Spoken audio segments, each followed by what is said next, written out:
So if you've been subscribed to us for long enough, you'll probably remember like 3 years ago, we uploaded this video of us doing some hydrographic work to 2 skydiving helmets. Since we uploaded that video, we've got a ton of emails from other cookie helmet owners asking how they can get something similar done to their helmet. I just wanted to make this video to show you guys the summarized process of what happens when you bring a cookie helmet to Sketches Inc. So the first thing that we have to do when we get one of these helmets in is disassemble everything. On the Cookie G4, that means the visor brackets, the inner padding, one strap, and if they have any, GoPro mounts and stuff like that. This helmet has a few stickers on it, so I'm just going to take those off by hand. Now that the helmet is all taken apart, the next step I have to do is remove the residue left over by some of those stickers we had on the helmet. What we're using for this is just methyl hydrate and a microfiber cloth. The only parts on these helmets that we choose not to remove are the 2 gaskets that seal the visor to the helmet itself. So there's 2 main reasons why we choose not to remove that. The first reason is we don't have spare gaskets for these helmets on hand. The second reason is I know these helmets seal perfect from the cookie factory. The last thing I want is to work on a helmet, give it back to a customer, and he has excessive wind noise or something like that coming into his helmet. Next, we're going to mask off the vents at the front of the helmet. I find the best way to do this is start with one large piece of tape and use your thumbnail to push the tape into the edges, creating a crease. Your thumbnail is sharp enough that it's going to create a nice crease around the edges, but not so sharp that it's going to cut through the tape. Once there's a nice crease all the way around the edge, an X-Acto knife is all that's needed to remove the excess tape. And finally, we're going to mask off the whole inside of the helmet. This step is very important because somebody is going to be wearing this helmet and you don't want to put dust in there and make it itchy. For the initial surface prep on these helmets, we use 220 grit sandpaper. We do as much as we can with 220 sandpaper before moving to red scotch. Red scotch is a soft pad that helps you get into those hard to reach places a lot easier. This step is crucial because at Sketches Inc. we have to warranty our work. So the next steps in this project would have been adhesion promoter, then primer, then a base coat color. All of which I have no video footage of, but I'd like to think it went something like this. 1 layer of primer, just a nice thin layer. Also, that's my hat. He's got hold of this big paint and decided everything in the entire car park needs painting. After the base coat on the helmet is done, Brandon is going to take over and start the hydrographics process. Can't fix ugly. This one. I think all of us here at Sketches Inc. were a pretty big fan of the film our client chose for this project. If you're new here and you haven't seen this process before, hydrographic films come in rolls of pre-made patterns.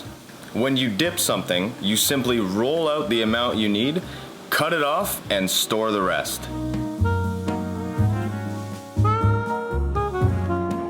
What you see Denny doing right now is something called back taping. This allows the hydrographic film to wrap nicely around those thin bottom edges around the helmet. Once the water is up to temperature and all the dust is off the surface, we can lay the film into the tank. Yes, me.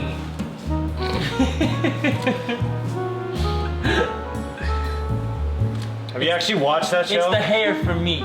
It's the legs for me. If you want to learn more about why we use these metal dividers, just watch previous episodes of Sketches Inc. TV. Now you can housewife. Nice. Once the film has been soaking in the water for about 1 minute, Brandon can spray the activator, which dissolves the plastic and leaves just the ink floating on the surface.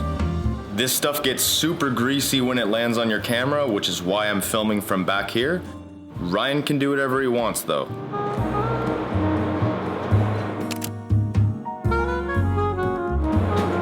I think this part speaks for itself.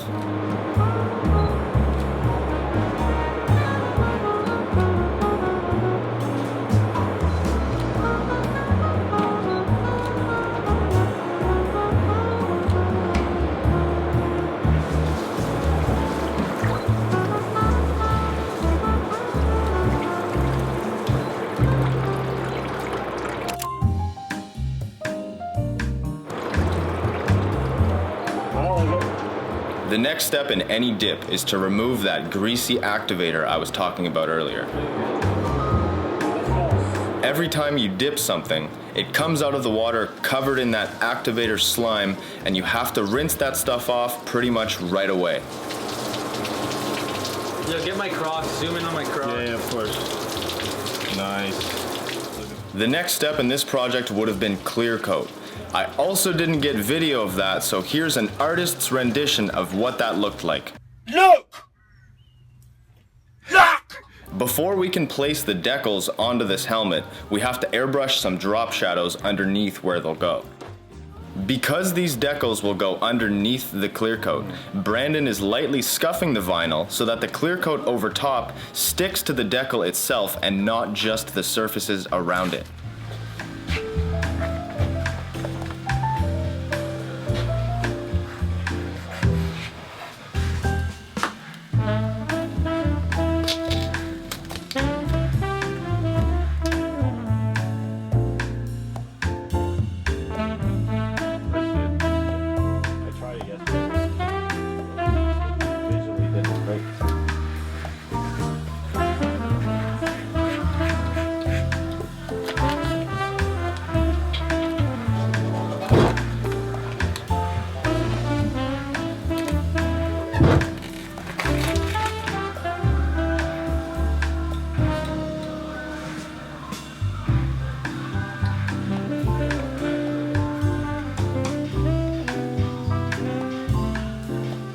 Alright, so the next step is to clear coat the helmet. As you probably guessed, my dumbass didn't film that either, but I think it looked like this. They had an accident. This was all soaking wet. Now that the helmet has been clear coated and polished, all we have to do is reassemble.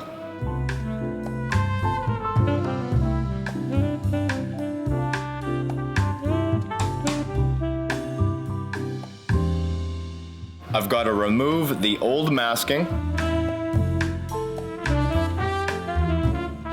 I have to reinstall the inner padding.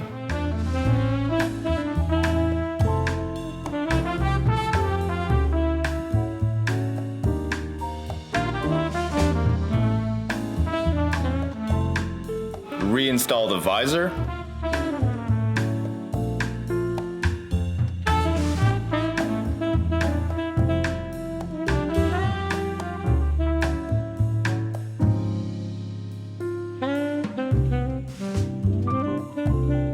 And last but not least, put the buckle back on the chin strap. Hopefully that helped explain the process a little bit better. If you still have any unanswered questions, just comment below and we'll try our best to get back to you as soon as we can. That's all for now, so thanks for watching and we'll see you next time.